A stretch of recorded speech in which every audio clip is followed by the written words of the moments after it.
Welcome to the Badger Reviews. I'm Sophie, and in this episode we'll be reviewing Star Trek Discovery. All life is born from chaos. The world doesn't always adhere to logic. Sometimes down is up. And sometimes when you're lost, you're found. All kinds of reactions are given nowadays when the word Star Trek is spoken. It's awesome. It was so amazing. Wow. Oh my gosh. No. Maybe the groans come from lifelong Trekkies who feel betrayed by the evolution of their beloved franchise, or from sci-fi skeptics who flinch at the first mention of the space-time continuum. Maybe the enthusiasm for the new comes from first-time voyagers. Discovery is the 6th live-action series under the franchise's belt, which suggests that the show might struggle to go where no one has been before. Admittedly, contemporary sci-fi relies heavily on a bank of well-established tropes, so creating something that appeals to a broad sci-fi fanbase shouldn't seem too challenging. The ingredients are there, but it takes a serious creative vision to bake that top space cake. With creators Brian Fuller and Alex Kurtzman on board from early stages of production, Star Trek Disco felt like an installment worth anticipating.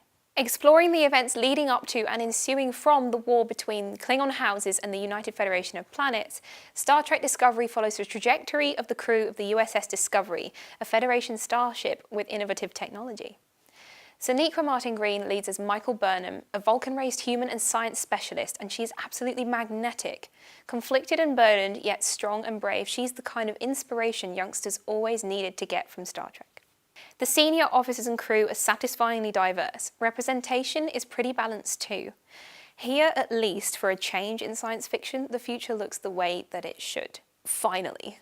The season got off to a rocky start. There were some standout episodes and a couple of duds, but a continuing story arc works well for Discovery. The stakes are higher because we're more involved in what's to be lost and gained at each stage. The latter half of the season thundered onto our screens, bringing all the twists needed to keep things moving and expanding the web of the storylines involving the crew and beyond. Characters grow, they triumph and they fall, and yes, sometimes technobabble is used to excuse dubious plot points, but the humanity shown by both humans and non-humans alike is really poignant. Trekkies will say that Discovery doesn't represent the core values of the franchise Roddenberry created, but I argue that it does.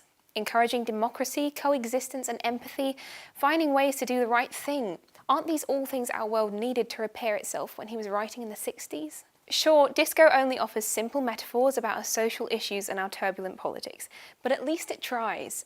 More than anything, it's fun. Overall, it has a positive message about camaraderie and it has a whole lot of heart.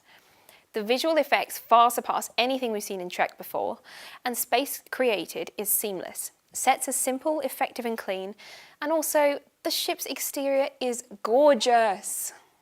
The mid-season split was wise as it helped separate the earlier establishing episodes from the better centred, more intricate ones later on. While it isn't anything revolutionary, Star Trek Discovery is a smart, light science fiction which is designed to appeal not only to Trekkies, but obviously to a wider sci-fi fan base. Times change and so must Star Trek. I think that Discovery does all it needs to do and gives you more to cling on to.